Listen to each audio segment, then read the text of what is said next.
ফরজ সালাতের পরে আমরা মুনাজাত দেওয়ার জন্য পাগল হয়ে যাই। আসসালামু আলাইকুম ওয়া রাহমাতুল্লাহ, আসসালামু আলাইকুম ওয়া রাহমাতুল্লাহ, আমিন ইয়া আরহামার রাহিমিন। আসনা নাই? কিন্তু বিশ্বনবী সালাম ফেরানোর পরে সর্বপ্রথম যে আওয়াজটা করতেন সেটা হচ্ছে আল্লাহু আকবার। এরপর 3 বার পড়তেন আস্তাগফিরুল্লাহ, আস্তাগফিরুল্লাহ, আস্তাগফিরুল্লাহ। এরপর আয়াতুল কুরসি একবার। কয়বার? মান ক্বারা আয়াতুল কুরসি দুবুরা কুল্লি সালাতিন মাকতুবা লাম ইয়ামনাহু মিন দুখুলিল জান্নাতি ইল্লাল মাউত।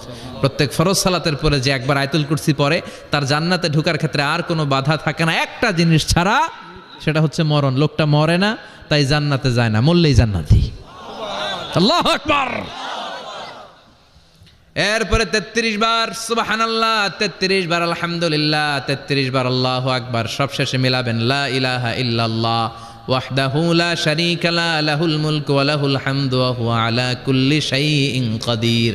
এরপরে পড়তেন আল্লাহুম্মা আনতাস সালাম ওয়া মিনকাস সালাম তাবারাকতা ইয়া যাল জালালি ওয়াল ইকরাম।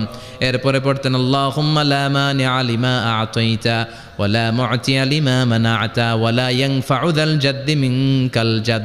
এরপরে পড়তেন আল্লাহুম্মা ইন্না নাসআলুকাল হুদা ওয়াত তুকা ওয়াল আফাফা ওয়াল গিনা। এরপরে পড়তেন আল্লাহুম্মা আ'ইন্না আলা যিকরিকা ওয়া শুকরিকা ওয়া হুসনি ইবাদাতিক। সুবহানাল্লাহ পড়েন। কত তাসবিহ, কত দোয়া। আবার ফজরের সময় পড়তেন আল্লাহুম্মা বিকা আসবাহনা ওয়া বিকা আমসাইনা ওয়া বিকা নাহইয়া ওয়া বিকা নামুতু ওয়া ইলাইকান নুশুর। সুবহানাল্লাহ পড়েন। এগুলো পড়ে না? আল্লাহুম্মা আমিন ইয়া আরহামার রাহিমিন। কত বড় ডাকাত! ফরজ সালাতের পরে তাসবিহগুলো পড়বেন। কথা বলেন, পড়তে রাজি আছেন সবাই? আর তাসবিহ শেষ হলে দোয়া করেন, সমস্যা নাই। দোয়া করতে হবে কার কাছে? বিশ্বনবী বললেন আর দোয়া মুখুল ইবাদা, দোয়া হলো ইবাদতের নির্যাস। যার দোয়া নাই ওর কিচ্ছু নাই। দোয়া করেন নাই তো নামাজে কাজ হবে না, দোয়া করেন নাই রোজায় কাজ হবে না। কথা কন। আর দোয়া মুখুল ইবাদা, দোয়া হচ্ছে ইবাদতের নির্যাস। আবার তিরমিজির বর্ণনায় বললেন আর দোয়া হুয়াল ইবাদা, দোয়াটাই নাকি ইবাদত। দোয়াটা ইটসেলফ, এইটাই ইবাদত।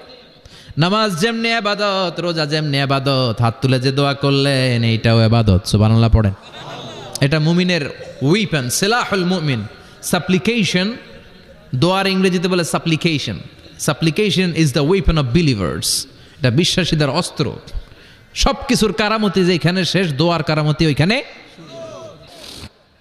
এরকম কোন গোপন আমল দিয়ে যদি আপনি আল্লাহর কাছে ওসিলা করে দোয়া করেন, আল্লাহ ওই কঠিন বিপদের দিনে আমলটা করছিলাম শুধু তোমারে দেখানোর জন্য, এর ওসিলায় বাঁচাও, বাঁচাবে কে?